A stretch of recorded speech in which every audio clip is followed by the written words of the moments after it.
অধিকার বঞ্চিত নাগরিকদের পাশে আন্তর্জাতিক মানবাধিকার কমিশন।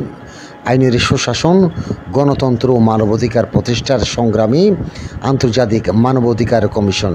এই প্রতিপাদ্যকে সামনে নিয়ে আন্তর্জাতিক মানবাধিকার কমিশন চট্টগ্রাম বায়েজিদ থানা শাখার উদ্যোগে হতদরিদ্র পরিবারের মাঝে শুকনো খাবার বিতরণ উপলক্ষে সদস্য সংগ্রহ অভিযান উদ্বোধন অনুষ্ঠান 5 অক্টোবর বিকালে মরহুম আবুল হাশেম সওদাগরের সৈয়দনগর বায়েজিদ চট্টগ্রামে অনুষ্ঠিত হয়েছে।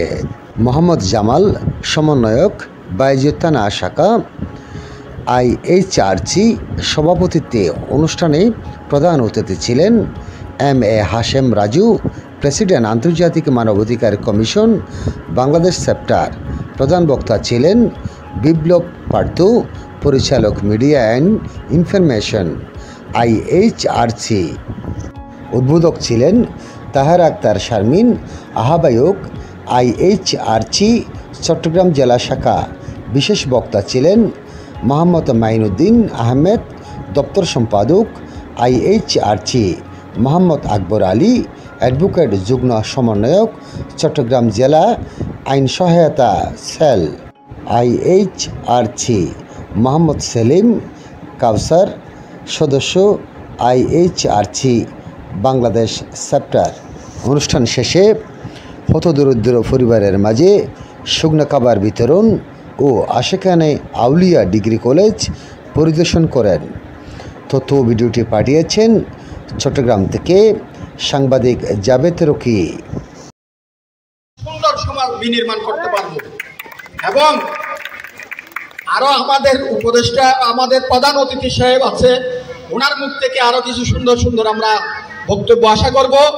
এই বক্তব্যটা কি সমাজ গঠনে ভূমিকা রাখবে, নারী পরিবর্তনে ভূমিকা রাখবে। আজকে নারী আর পুরুষের মধ্যে কোনো ভেদাভেদ নাই।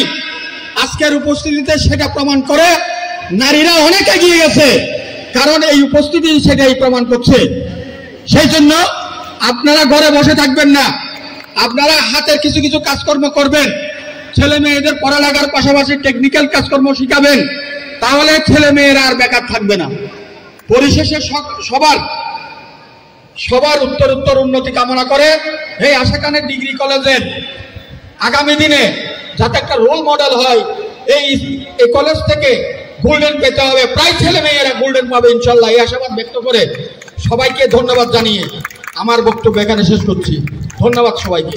আসসালামু আলাইকুম। ছেলে মেয়েদের সমৃদ্ধশালী করবার জন্য যিনি রাত দিন কষ্ট করেন বিদেশের মাটিতে, তার সাথে আমার কথা হয়েছে। তিনি এই এলাকায় যুব সমাজ, তরুণ সমাজ, তরুণীদেরকে সমৃদ্ধশালী করবার জন্য বিভিন্ন পদক্ষেপ গ্রহণ করবেন।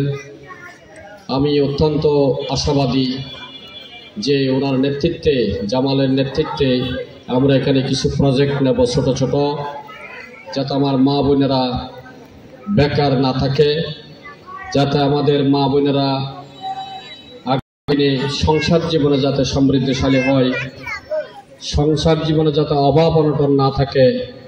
সেজন্য আমি আমার চট্টগ্রাম বিভাগের আহ্বায়ক, আজকের যিনি উদ্বোধনী বক্তব্য রেখেছেন তাহারা আক্তার শারমিন, আমাদের আহ্বায়ক চট্টগ্রাম বিভাগের, আমি তার নেতৃত্বে আগামী দিনে আপনাদের সাথে ঘরোয়া বৈঠক করে কিভাবে আপনাদেরকে প্রশিক্ষণ দিয়ে সমৃদ্ধশালী করা যায়, পরিবার পরিজনকে সুখী শান্তি করা যায়, সেই ধরনের উদ্যোগ গ্রহণ করবার জন্য আমি তাহার আক্তার শারমিন আহ্বান করব যে আপনি জামালের সাথে যোগাযোগ করে আমাদের যে অবহেলিত তরুণ সমাজকে আমাদের কাজে লাগাতে হবে।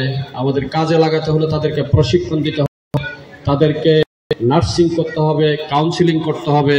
সেই জন্য তাহার আক্তার শারমিন, আপনি ইমিডিয়েট জামাল ভাইয়ের সাথে বসে আপনি এখানকার যে সৈয়দনগর এলাকায়, এই এলাকার মধ্যে যে কটা প্রশিক্ষণ কর্মশালা করা যায় করবেন। আজকে যেখানে দাঁড়িয়ে কথা বলছি এটা সেখানে আউলিয়া ডিগ্রি কলেজ, সরকারি ডিগ্রি কলেজ। আমার প্রিয় মানুষ, যিনি গণতন্ত্র, আইনের সুশাসন, মানবাধিকার, ভোটাধিকার প্রতিষ্ঠা করার সংগ্রামে নিবেদিত প্রাণ হিসাবে লড়াই সংগ্রাম করেছেন সুপ্রিম কোর্ট এবং এই চট্টগ্রামের জেলা বারে যিনি সারা জীবন হতদরিদ্র পরিবার গরিবদের সহায়তা করেছেন, আইনি সহায়তা। প্রিয় মানুষ অ্যাডভোকেট আকবর আলী সাহেব, তিনি ইতিপূর্বে আপনাদের সামনে বক্তব্য রেখেছেন, তার বক্তব্য আপনারা শুনেছেন। তিনি এই বক্তৃতা আজকে 30-35 বছর ধরেই রাখছেন, কখনো পলিটিক্যালাইজ, কখনো সামাজিক, কখনো রাজনৈতিক। তো আমরা তাকে পেয়েছি। আমি যখন আন্তর্জাতিক মানবাধিকার কমিশনের পক্ষ থেকে এই চট্টগ্রামে মার্কিন রাষ্ট্রদূত পিটার ডি হাসের পক্ষে মামলা করতে আসি 1 বছর আগে, তখন আমার অনেক বড় বড় অ্যাডভোকেট যারা নিজেদেরকে দাবি করে আমরা বিএনপির পক্ষে জীবন দিয়ে দিই, সংগ্রাম মানুষের মামলা জন্য গেলাম। এই বারের প্রেসিডেন্ট জনাব অ্যাডভোকেট নাজিমউদ্দিন চৌধুরীর অ্যাসিস্ট্যান্ট অ্যাডভোকেট ইরফান আর অ্যাডভোকেট আকবর আলী এলাকার কিছু সন্তান আমার পাশে ছিলেন। বাকিরা আসবে বলে আসে নাই। কেন আসে নাই? গত 1 বছর আগে যে মার্কিন রাষ্ট্রদূত পিটার ডি হাসের পক্ষে মামলা করা, আজকে সমাজ জীবনে, রাষ্ট্রীয় জীবনে আইনের শাসন প্রতিষ্ঠা করার ব্যর্থই, প্রতিষ্ঠা করার পথ্যই আমরা আন্দোলন সংগ্রাম করেছি দীর্ঘকাল। আজকে সমাজ জীবনে মানবাধিকার প্রতিষ্ঠা করার জন্য যে আমরা সংগ্রাম করছি, যে মানুষের যে অধিকার, সামাজিক অধিকার, যে মানুষের সুশাসন পাওয়ার কথা গত 16-17 বছরে সেটা পাওয়া যায়নি। সেই জন্য আমরা সংগ্রাম করতে গিয়ে আপনারা ইতিপূর্বে গত 5 আগস্ট বাংলাদেশের মাটিতে শত শত মায়ের বুক, সন্তান, তার প্রিয় সন্তান, তার প্রিয় মানিক, তার প্রিয় স্বামী, তার প্রিয় বাবা, কারো ভাই ডাইরেক্ট গুলি করে করে হত্যা করেছে। কারা করেছে? এরা কারা? ইনাদেরকে আপনারা চিনেন এবং জানেন। এই যে শত শত শহীদের রক্তের বিনিময়ে যে নতুন বাংলাদেশ আমরা 5 আগস্টের পরে যে পেয়েছি, এটা কাজে লাগাতে হবে। এই স্বাধীন বাংলাদেশ, সমৃদ্ধিশালী বাংলাদেশ, এই স্বাধীন বাংলাদেশ আমাদের উন্নয়নের বাংলাদেশ। এই বাংলাদেশের মানচিত্রকে বিশ্বের দরবারে আমরা একটি মডেল দেশ হিসেবে প্রতিষ্ঠা করতে হলে একটি ভোট প্রয়োগের ব্যবস্থা করা লাগবে, ভোটাধিকার প্রয়োগের ব্যবস্থা লাগবে। নির্বাচনের মাধ্যমে জনগণের প্রতিনিধি নির্বাচিত করে দেশকে উন্নয়নের দিকে নেওয়ার জন্য এটি গণতন্ত্রের প্রয়োজন। গণতান্ত্রিক যে শাসন ব্যবস্থা প্রতিষ্ঠা করা প্রয়োজন, ন্যায় বিচার প্রতিষ্ঠা প্রয়োজন, মানবতা প্রতিষ্ঠা করা প্রয়োজন। এই প্রয়োজনীয়তার তাগিদে আজকে আমাদের শত শত মায়ের বুক জীবন দিয়ে, রক্ত দিয়ে বাংলাদেশের মানচিত্রকে তারা স্বাধীন করেছে একটি লক্ষ্যে। সেটি হচ্ছে যে আমার ভোট আমি দেব, আমি স্বাধীনভাবে সমাজে বসবাস করব, আমার ছেলেমেয়েরা স্বাধীনভাবে জীবনযাপন করবে, পরিবার পরিজনকে নিয়ে শান্তিতে বসবাস করবে। এই শান্তি প্রতিষ্ঠা করবার জন্য এই আন্তর্জাতিক মানবাধিকার কমিশন আজকে আপনাদের সামনে হাজির হয়েছে। সমাজের ন্যায় বিচার, আইনের সুশাসন প্রতিষ্ঠা করার জন্য এই আন্তর্জাতিক মানবাধিকার কমিশন আপনাদের সামনে হাজির হয়েছে। আমরা হতদরিদ্র পরিবারের পাশে থাকতে চাই। আমরা হতদরিদ্র পরিবার পাশে থেকে তাদেরকে আইনি সহায়তা দিতে চাই। আমরা এই হতদরিদ্র পরিবারকে আমরা সমৃদ্ধশালী করতে চাই। এই হতদরিদ্র পরিবারকে আমরা সামাজিকভাবে তাদের মর্যাদা প্রতিষ্ঠা করতে চাই। যে মর্যাদা নিয়ে বসবাস করবে সমাজ জীবনে, রাষ্ট্রীয় জীবনে, আমরা সেই পরিবেশ দিতে চাই। আমরা সেই আইনের শাসন প্রতিষ্ঠা করতে চাই।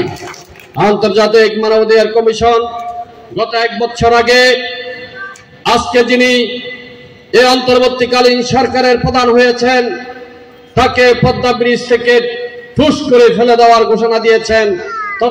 মন্ত্রী প্রধানমন্ত্রী করে সবাই বলেছেন, তাকে ঘুষখোর বলেছেন, সুদখোর বলেছেন। আচ্ছা বলেন তো, আমি ব্যাংকের মালিক না, আমি ব্যাংকের মালিক না, আমি একজন কর্মচারী, আমি কি সুদখোর হতে পারি? বলেন তো। তিনি গ্রামীণ ব্যাংকের মালিক না, তিনি গ্রামীণ ব্যাংকে চাকরি করতেন। তাহলে গ্রামীণ ব্যাংকে যিনি চাকরি করেন তিনি কিভাবে সুদখোর হলেন? গ্রামীণ ব্যাংকের যারা মালিক, সুদ খেলে তারা খেয়েছেন, লাভ করলে তারা করেছেন। ডক্টর ইউনূস সাহেব বলেন সেখানে চাকরি করতেন। বিগত সরকার 15 বছর ধরে একটা কথাই বলতেন যে ডক্টর ইউনূস নাকি সুদখোর, ঘুষখোর। আর এবার সে তো ওখানে চাকরি করত, সে কিভাবে ঘুষখোর হলেন, সুদখোর হলেন? তাকে বেতন দিয়ে সেখানে চাকরি করতেন। এই যে অপরাধ, এই বিগত বছরে এমন কোন সেক্টর নাই, এমন কোন প্রতিষ্ঠান নাই, এমন কোন রাষ্ট্রীয় কাঠামো নাই, সমস্ত ডেমোক্রেসি ইনস্টিটিউটগুলো আজকে একের পর এক ধ্বংস করে দিয়েছে এই বাংলাদেশের মাটিতে। কারা? সেই গুলোর বিচার করতে হবে। যারা আমার শিক্ষা ব্যবস্থাকে ধ্বংস করে দিয়েছে, যারা আমার সামাজিক ন্যায় বিচারকে ধ্বংস করে দিয়েছে, যারা আমার আইনের সুশাসনকে ধ্বংস করে দিয়েছে, যারা আমার সামাজিক যে অপরের যে সম্পর্ক, যে বন্ধুত্বপূর্ণ যে আচরণ, আজকে সে আচরণ বন্ধুত্বপূর্ণ সম্পর্ক আজকে একে অপরের যুদ্ধ অবস্থায় ফেলে দিয়েছে। কারা দিয়েছে? এই বিগত সরকার 15 বছরে ভোটের নামে যে তামাশা করেছে, ভোটের নির্বাচনের কথা বলে দিনের ভোট রাত্রে নিয়েছে। আজকে তাদের বিচার করতে হবে। আমার অধিকার থেকে যারা বঞ্চিত করেছে, আমার ভোটের অধিকার থেকে যারা বঞ্চিত করেছে, আমার সামাজিক ন্যায় বিচার পাওয়া থেকে যারা বঞ্চিত করেছে, আমি শান্তিপূর্ণভাবে ফ্যামিলি নিয়ে বসবাস করব, সেই অধিকার থেকে যারা আমাকে লাঞ্ছিত করেছে, বঞ্চিত করেছে, আজকে তাদের বিচার করতে হবে এই সমাজ জীবনে, রাষ্ট্রীয় জীবনে। কারণ এদের কারণে আজকে বাংলাদেশের মানচিত্রকে এটা অরাজক মানচিত্রে পরিণত করেছে। শত শত মায়ের মুখ খালি করা হয়েছে। সেখানে রিক্সাওয়ালা জীবন দিয়েছে, সেখানে সবজি ব্যবসায়ী জীবন দিয়েছে, সেখানে টেলার গাড়িওয়ালা জীবন দিয়েছে। কি কারণে জীবন দিয়েছে? একটি সুন্দর বাংলাদেশ, একটি পরিবর্তনের বাংলাদেশ, একটি শান্তির বাংলাদেশ বিনির্মাণ করবার জন্য এই রক্ত দিয়ে, জীবন দিয়ে এই বাংলাদেশের মানচিত্রকে রক্ত রঞ্জিত করেছে আমার ভাইরা। আজকে তাদের স্বপ্ন প্রতিষ্ঠা করতে হলে, বাস্তবায়ন করতে হলে এই লুটেরা, খুনি, সন্ত্রাসী যারা সমাজ জীবনে, রাষ্ট্রীয় জীবনে লুটপাট করেছে, তাদেরকে চিহ্নিত করে আইনের আওতায়, বিচারের আওতায় আনতে হবে। আপনাদেরকে কথা দিচ্ছি, আপনাদের সমাজ জীবনে যদি কেউ অন্যায়ভাবে আঙ্গুল উঠায়, আপনাদের উপর যদি অত্যাচার